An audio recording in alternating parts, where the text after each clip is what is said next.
Now we're going to take a deeper look at the CQI plan.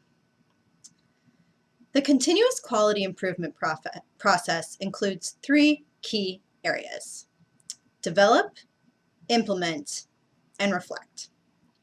It is vital to do each of these three parts to really engage in quality improvement. You can develop your plan, check off the box that the requirement's done, but unless you implement the action steps and reflect on the progress of these action steps, you're not really improving the quality of your program. EC has put together a very useful technical assistance guide on the different parts of continuous quality improvement, which is available to download in the course room. We're going to go through the different parts of the continuous quality improvement process and really dive deep into them. So step one is develop. So we're going to develop the CQI plan. You'll need to gather all of your assessment tools, surveys, professional development records, and any observation data that you have. Then, record the current scores into the CQI plan. For the ERS areas, take the average of all your classrooms and put them into the CQIP. Next, you're going to list your strengths. It's important to focus on the strengths, especially because they're going to often support you in overcoming your barriers.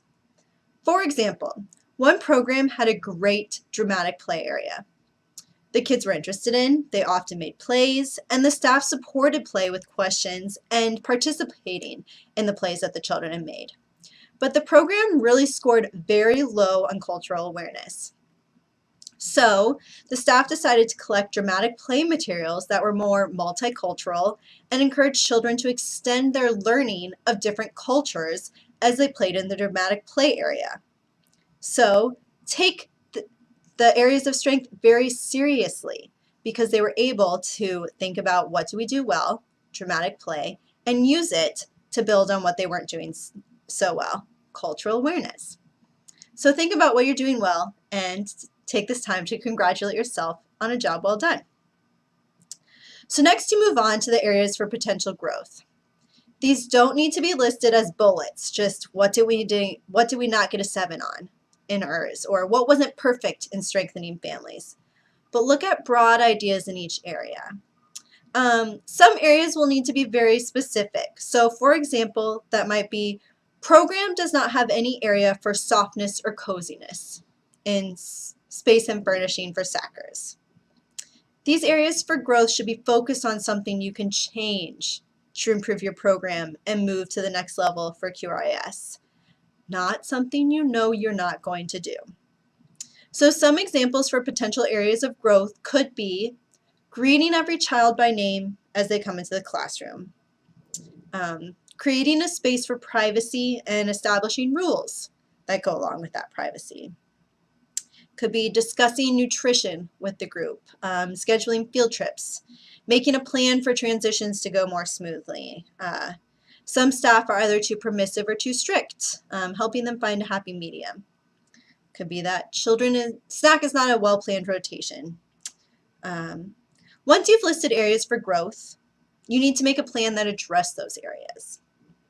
And I recognize it can be overwhelming, so limit your plan to just 2 to 5 action steps at a time, depending on the magnitude of the plan.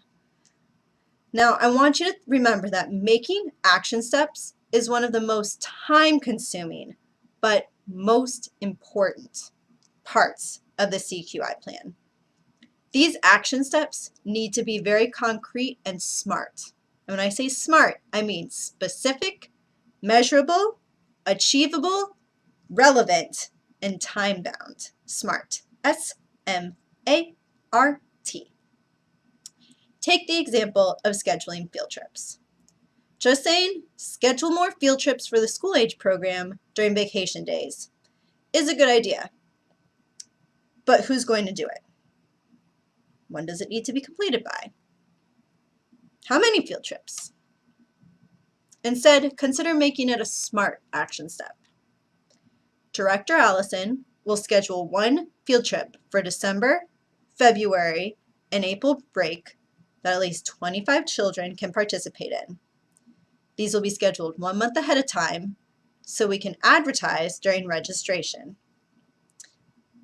This SMART goal gives the responsibility to someone specific with a goal number in mind and a deadline.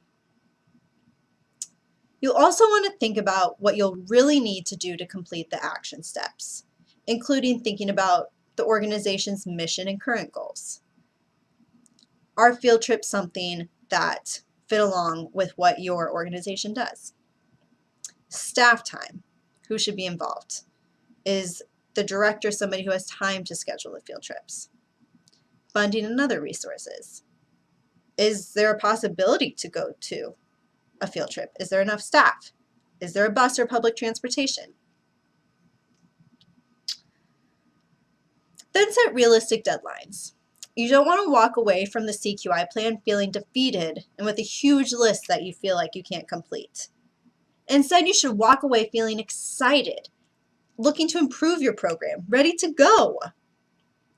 So let's look specifically at some weak versus strong action steps.